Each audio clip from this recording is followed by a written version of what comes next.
నరహంతక చంద్రబాబు నాయుడు ముసలోడైతున్నా కానీ ఆయనకి ఇంకా తెలంగాణ ప్రజల హక్కులను హరించే ఆలోచన దుర్మార్గమైన పని ఇంకా మానుకోలేదు. ఒక బక్కపల్సటని మా తెలంగాణ రిపోర్టర్ను ఇంతకుముందు మొన్న తీసుకుపోయి కర్నూలు తీసుకుపోయి గొడ్డును కొట్టినట్టు కొట్టి ఇటు ముగ్గురు అటు ముగ్గురు కూర్చొని కాలర్లు బట్టి ఇట్లా పైకని బేహోష్ అయినాక కూడా 3rd డిగ్రీ టార్చర్ చేసిందని చెప్పి తెలంగాణ ప్రజలకు మొత్తం చెప్పినాం.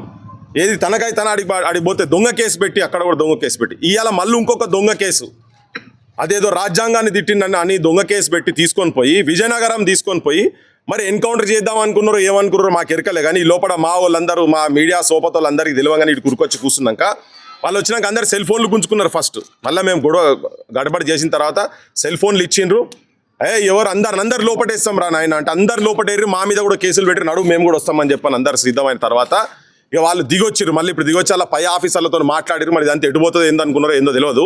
మేము కూడా చెప్పినాం తెలంగాణ ప్రజలకు, తెలంగాణకు వచ్చి నువ్వు ఇక్కడికి వచ్చి మా దగ్గరకు వచ్చి మా గుండె మీద కాళ్ళు పెట్టి మా వెంకన్న ఇడికెళ్ళి తీసుకుపోతావు, ఎట్లా తీసుకుపోతావు చూద్దామని చెప్పి ఇక్కడ చుట్టుపక్కల వాళ్ళు కూడా జనం కూడా మొత్తం ఆడలు మొగలు తయారవుతుంటే దానికి తలొగ్గి దానికి ఇప్పుడు ఒక నోటీస్ ఇచ్చి పోతున్నారు. కానీ ఒక విజ్ఞప్తి చేయదలుచుకున్నాం ఏంటంటే, చంద్రబాబు నాయుడు నేను ఎందుకు నరహంతకుడు అన్నా అంటే 17 ముక్కలు చేసి నరికిండు బెల్లి లలితను.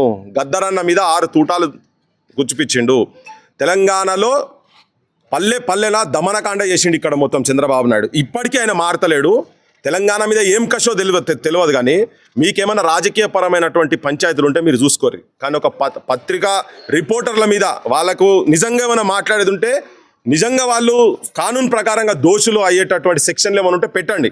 ఎవరు దీన్ని ఎవడు కాదంటలేడు. కానీ దొంగ కేసులు పెట్టి చేస్తా అంటే మాత్రం చంద్రబాబు నాయుడు నువ్వు నీ కొడుకు నీ ప్రభుత్వాలు కావచ్చు, అక్కడ ఉన్నటువంటి ఇంకా ఎవరైనా కావచ్చు, ఇక్కడ తెలంగాణ ప్రజలు ఉట్టిగా చేతులు కట్టుకొని కూర్చోరు. మాకు తెలియకుండా తీసుకపోయి ఏం చేద్దరు ఆడదానికి వచ్చినాక ఇంకెన్ని కేసులు పెడతావు. ఎందుకంటే 3rd డిగ్రీ టార్చర్ జరిగింది అన్న తర్వాత కూడా అది కూడా ఎట్లా హెబియస్ కార్పస్ పిటిషన్ వేసిన తర్వాత పోలీస్ స్టేషన్లో పోయి ఎంకలాడితే దొరికింది పట్టుకొని వచ్చారు. అప్పుడు ఏం చేద్దరో తెలియదు.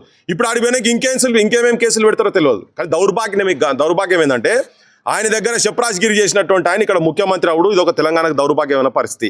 ఇక్కడ ఇంత బహిరంగంగా వచ్చి ఇక్కడికి వచ్చి హైదరాబాద్ నడిబొడ్డున రెండోసారి మళ్ళీ వచ్చి వాళ్ళు మంచిగా డ్రెస్సులలో వచ్చి కూర్చొని ఇక్కడికి వచ్చిన తర్వాత ఇవన్నీ ఆయనకు చాలా వెన్నెతోడు పెట్టిన విద్య. ఆయనకు బాయ్ హాత్ కా కేల్ అంటారు కదా.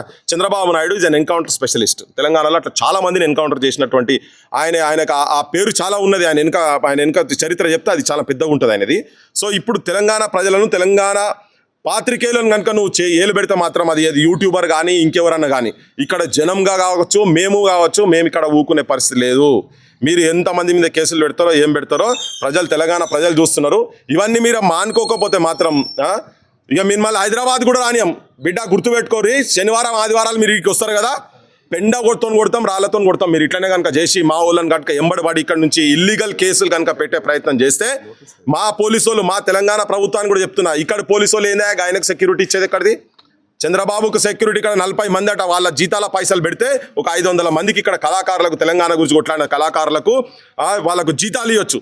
నువ్వు అశోక్ నగర్లా, దిల్సుఖ్ నగర్లా నిరుద్యోగంతో ఇబ్బంది పడుతున్నటువంటి పిల్లలకు ఇంత బుక్కడి బువ్వ పెట్టచ్చు. ఇక్కడ పోలీసు వాళ్ళు సెక్యూరిటీ ఇచ్చుడు ఎక్కడిది? జూబ్లీ హిల్స్లో ఆయన గల్లీ మొత్తం బంద్ చేసుడు ఎక్కడిది?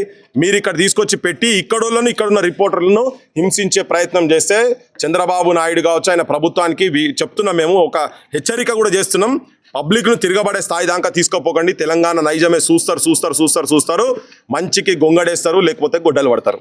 కానీ నీ మీద డైరెక్ట్ గొడ్డలు కాదు, రాజకీయ గొడ్డలు పడతాము. నిన్ను నీ చరిత్రను ఇక్కడ కాదు అక్కడ కూడా భూస్థాపితం చేస్తాను పిచ్చి పనులు చేస్తే మాత్రం మంచి చెప్పదలుచుకుందాం అంతే.